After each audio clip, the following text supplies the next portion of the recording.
সংগ্রামী উপস্থিতি, আপনারা লক্ষ্য করেছেন একটা রাজনৈতিক দল তাদের প্রধান নেতাদের মধ্য থেকে যখন কথা আসে যে আওয়ামী লীগের বিরুদ্ধে যত মামলা করা হয়েছে ক্ষমতায় গেলে তারা সকল মামলা নাকি উইথড্র করে নেবে। আমরা শঙ্কিত হয়েছি তারা ম্যান্ডেট দিয়ে ক্ষমতায় গেলে জুলাই সনদ তারা আসলেই বাস্তবায়ন করবে কিনা। আমরা শঙ্কিত রয়েছি গণভোটের রায়কে তোয়াক্কা করে আবার কোন ফ্যাসিজম তারা কায়েম করবে কিনা। আমরা খেয়াল করেছি তাদের নেতা হেয়ালিপনা করে বলেছে, তাদের নেতা খুব হাস্যোজ্জ্বল ভাবে বলেছে এদেশে নাকি পেঁয়াজের সংরক্ষণাগার করার জন্য এটা খুব বেশি প্রয়োজন, গণভোটের চাইতে বেশি প্রয়োজন সেটা। তা আমরা তো বলি বাংলাদেশের জাতীয় নির্বাচনে প্রায় ২,৯৯৫ কোটি টাকা বরাদ্দ দেওয়া হয়েছে। তো এই বরাদ্দের কি দরকার আছে?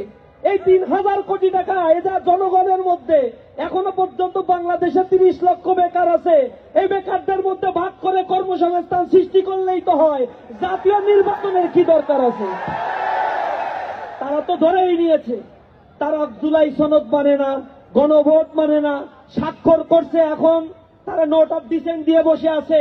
তারা বাংলাদেশের সংবিধানের গুরুত্বপূর্ণ সংস্কার মানে না, তারা শুধু চায় একটা নির্বাচনের মধ্য দিয়ে ক্ষমতায় যাবে, ইতিমধ্যে যা লুটপাট করেছে তা দিয়ে কয়েক হাজার গণভোট করা সম্ভব।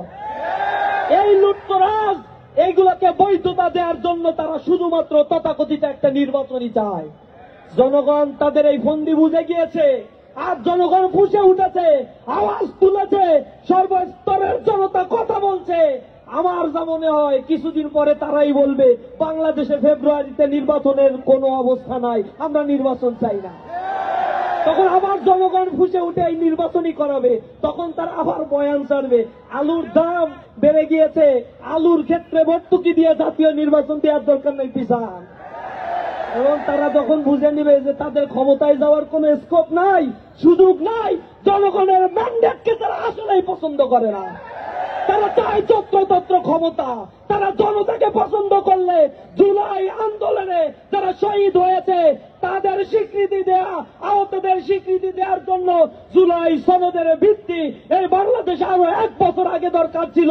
সে আইনি ভিত্তির ক্ষেত্রে সবচেয়ে বড় প্রতিবন্ধকতা সৃষ্টি করেছে এই নব্য ফ্যাসিস্ট হয়ে ওঠার চেষ্টাকারী এই দলটি। আমরা তীব্র নিন্দা প্রতিবাদ জানিয়ে বলতে চাই, জনগণের পালস বোঝার চেষ্টা করুন, এখনো সময় আছে, বোঝার চেষ্টা করুন, নিকট অতীত থেকে শিক্ষা গ্রহণ করার চেষ্টা করুন, অন্যথায় ইতিহাসের রাস্তা করে আবার নিক্ষিপ্ত হবে। জনগণ জেগে উঠেছে, বাতাস বৈরি বইছে, আমাদেরকে তৈরি থাকতে হবে, একটা ডাকে আবার রাস্তায় নামতে হবে, তুমুল নামতে হবে, জেগে উঠতে হবে, মাতৃকাকে আবার নতুন ভাবে সাজাতে হবে। সকলকে রাজপথে থাকার উদাত্ত আহ্বান জানিয়ে আওয়ামী লীগকে প্রতিহত করার জন্য আমাদের চেষ্টা অব্যাহত থাকবে। রাজপথে থেকে আমরা লড়াই করবো ইনশাআল্লাহ। সকলকে সে উদাত্ত আহ্বান জানিয়ে আমার কথা শেষ করছি। আসসালামু আলাইকুম ওয়া রাহমাতুল্লাহি ওয়া বারাকাতুহু।